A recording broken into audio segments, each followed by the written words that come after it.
নমস্কার বন্ধুরা, ইতিহাসের ইতিকথার নতুন পর্বে আপনাদের সকলকে স্বাগত। হিন্দু ধর্মের ক্যালেন্ডার অনুসারে মাসের 4টি দিন বেশ গুরুত্বপূর্ণ। দুটি একাদশী তিথি, একটি অমাবস্যা এবং একটি পূর্ণিমা তিথি। প্রত্যেকটি তিথির নিজস্ব গুরুত্ব এবং মাহাত্ম্য রয়েছে।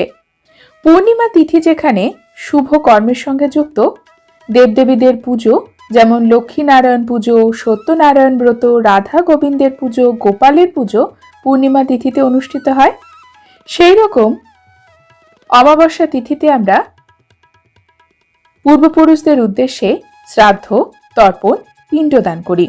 অর্থাৎ আমাদের আগে এই পৃথিবীতে আমাদের পূর্বপুরুষেরা যারা বেঁচে ছিলেন, আজ নেই, তাদের উদ্দেশ্যে, তাদের আত্মার শান্তির উদ্দেশ্যে আমরা অমাবস্যা তিথিতে পুজো করি।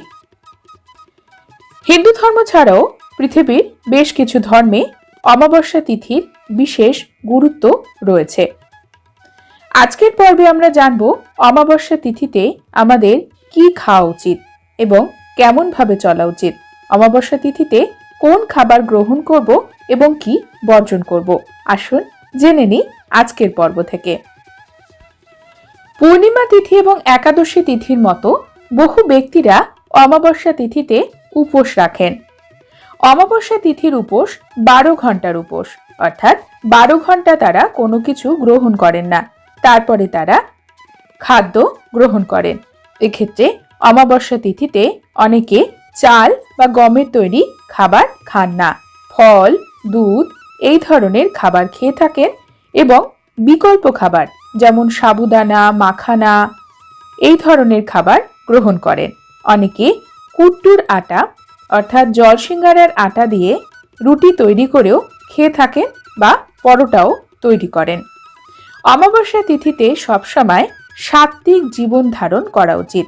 এই তিথিতে কখনোই আমাদের তামসিক বা রাজসিক খাদ্য গ্রহণ করা উচিত নয়। অমাবস্যা তিথিতে আমরা যে পায়েস রান্না করব, যাদের বাড়িতে পুজো হয়, সেই পায়েসে বলা হয় চিনির বদলে গুড় দিতে, গুড় দিয়ে পায়েস রান্না করতে। অমাবস্যা তিথিতে খাবারে পেঁয়াজ রসুনের ব্যবহার করবেন না। এই দিনে সম্পূর্ণ নিরামিষ আহার গ্রহণ করুন এবং রান্নাতে অতিরিক্ত তেল মশলার ব্যবহারও করা উচিত নয়। অমাবস্যা তিথিতে বাসি খাবার গ্রহণ করা উচিত নয়। আসুন জেনে নিই অমাবস্যা তিথিতে কোন খাবারগুলি গ্রহণ করতে বলা হয়। বেশ কিছু সবজি যেগুলো আমরা প্রায় ব্যবহার করি রান্নাতে, যেমন করলা, কাঁচা কলা, এছাড়া চিচিঙ্গা, ঝিঙ্গা, পটল এবং সাদা কুমড়ো, মিষ্টি কুমড়ো এই ধরনের সবজি অমাবস্যা তিথিতে খাওয়া যেতে পারে। অন্যদিকে গাজর, বিট, ফুলকপি, বাঁধাকপি এই সবজিগুলি অমাবস্যা তিথিতে খেতে মানা করা হয়। অমাবস্যা তিথিতে শিম, বরবটি এই সবজিগুলো আমরা গ্রহণ করতে পারি। এছাড়া কচু জাতীয় যে কোনো ধরনের সবজি আমরা খেতে পারি। গাটি কচু খাওয়া যেতে পারে। এছাড়া ওলও খাওয়া যায় অমাবস্যা তিথিতে। অমাবস্যায় মাছ, মাংস, ডিম, পেঁয়াজ রসুনের ব্যবহার নিষিদ্ধ। অমাবস্যা তিথিতে এই খাবারগুলি ছাড়াও আমাদের বেশ কিছু নিয়ম পালন করা উচিত। অমাবস্যা তিথিতে ঘর বাড়ি ভালোভাবে পরিষ্কার পরিচ্ছন্ন করতে হয় এবং বাড়ির অন্ধকারময় স্থানে একটি করে ঘিয়ের প্রদীপ অবশ্যই জ্বালাবেন। ঠাকুর ঘরে তো জ্বালাবেনই, তার সাথে সাথে বাড়ির অন্ধকার স্থানগুলিতে প্রদীপ প্রজ্বলন করুন। অমাবস্যা তিথিতে মা কালীর পুজো করা হয়। এই তিথিতে মাকে রক্তজবা দিয়ে পুজো করতে পারেন। পিতৃদোষ খণ্ডনের জন্য অমাবস্যা তিথিতে বিভিন্ন ধরনের পুজো অর্চনা করা হয়। সবচেয়ে সহজ উপায়ে পিতৃদোষ যদি খণ্ডন করতে চান তবে অশ্বত্থ গাছের পুজো করুন।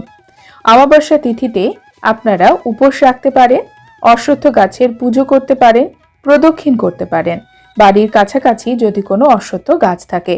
হিন্দু ধর্মে অশ্বত্থ গাছ অত্যন্ত পবিত্র গাছ। এই গাছে বলা হয় পিতৃপুরুষেরা সূক্ষ্ম দেহে বাস করেন। এছাড়া হিন্দু ধর্মের সকল দেবদেবী অশ্বত্থ গাছে বসবাস করেন। তাই বলা হয় অশ্বত্থ গাছের পুজো করলে আমাদের পিতৃপুরুষদের সাথে সাথে সকল দেবদেবীর আশীর্বাদ পাওয়া যায়। একটি ঘিয়ের প্রদীপ অশ্বত্থ গাছের গোড়ায় প্রজ্বলন করুন এবং সেখানে কিছু ফুল মিষ্টিও অবশ্যই দেবেন। তার সাথে সাথে অশ্বত্থ গাছের পরিক্রমা করতে পারেন বিজোড় সংখ্যায় 1 বার, 3 বার, 5 বার, 7 বার, 9 বার, 11 বার, এইভাবে বিজোড় সংখ্যায় অশ্বত্থ গাছের পরিক্রমা করতে পারেন। এতে গ্রহদোষও কাটে। বন্ধুরা, অনেকেই অমাবস্যা তিথিতে মহাদেবের অর্চনা করেন। সেক্ষেত্রে মহাদেবের পুজোর জন্য উপোস রাখেন। প্রদোষকালে পুজো করার সবথেকে উপযুক্ত সময়।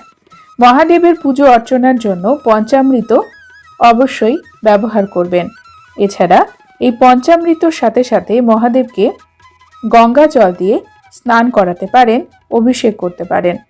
মহাদেবের পছন্দের ফুল বেলপাতা অর্পণ করবেন। অমাবস্যা তিথিতে যে কাজগুলি করা উচিত নয়, অমাবস্যা তিথিতে শুভ অনুষ্ঠানের জন্য কোনো কিছু কেনাকাটা করবেন না। সেটি আপনার ঠাকুর ঘরের কোনো বাসনপত্র হতে পারে অথবা বিয়ে, অন্নপ্রাশন, গৃহপ্রবেশ, এই ধরনের শুভ কর্মের জন্য কেনাকাটা অমাবস্যা তিথিতে নিষিদ্ধ। অমাবস্যা তিথিতে কখনোই ঝগড়া বিবাদে জড়াবেন না। অমাবস্যা তিথিতে হাতের নখ কাটবেন না, চুল কাটবেন না। পূর্ণিমা তিথি এবং একাদশী তিথির মতো বহু ব্যক্তিরা অমাবস্যা তিথিতে উপোস রাখেন। অমাবস্যা তিথির উপোস 12 ঘন্টার উপোস, অর্থাৎ 12 ঘন্টা তারা কোনো কিছু গ্রহণ করেন না, তারপরে তারা খাদ্য গ্রহণ করেন। এক্ষেত্রে অমাবস্যা তিথিতে অনেকে চাল বা গমের তৈরি খাবার খান না, ফল, দুধ এই ধরনের খাবার খেয়ে থাকেন এবং বিকল্প খাবার যেমন সাবুদানা, মাখানা এই ধরনের খাবার গ্রহণ করেন। অনেকে কুট্টুর আটা অর্থাৎ জলসিঙ্গারার আটা দিয়ে রুটি তৈরি করেও খেয়ে থাকেন বা পরোটাও তৈরি করেন। অমাবস্যা তিথিতে সবসময় সাত্ত্বিক জীবন ধারণ করা উচিত। এই তিথিতে কখনোই আমাদের তামসিক বা রাজসিক খাদ্য গ্রহণ করা উচিত নয়। অমাবস্যা তিথিতে আমরা যে পায়েস রান্না করব, যাদের বাড়িতে পুজো হয়, সেই পায়েসে বলা হয় চিনির বদলে গুড় দিতে, গুড় দিয়ে পায়েস রান্না করতে। বাড়িতে শ্রীমদ্ ভাগবত গীতা পাঠ করতে পারেন অথবা শুনতে পারেন। অমাবস্যা, পূর্ণিমা বা একাদশী তিথি এই সকল তিথিতেই শ্রীমদ্ ভাগবত গীতা পাঠ করা অত্যন্ত শুভ। এছাড়া পূর্ণিমা, অমাবস্যা তিথিতে বলা হয় পবিত্র নদীতে স্নান করতে এবং আপনার সাধ্য অনুসারে দান করুন। অন্তত একজন ব্যক্তিকে হলেও অন্ন, বস্ত্র, অর্থ আপনার সাধ্য অনুসারে দান করুন। এতে আপনার গ্রহদোষ কাটবে। বন্ধুরা, আজকের পর্ব এই পর্যন্তই। পরবর্তী পর্বে নতুন একটি বিষয় নিয়ে আপনাদের সঙ্গে কথা হবে। ততক্ষণ সকলে সুস্থ থাকুন, ভালো থাকুন, আর পুরো ভিডিওটি দেখার জন্য আপনাদের অসংখ্য অসংখ্য ধন্যবাদ।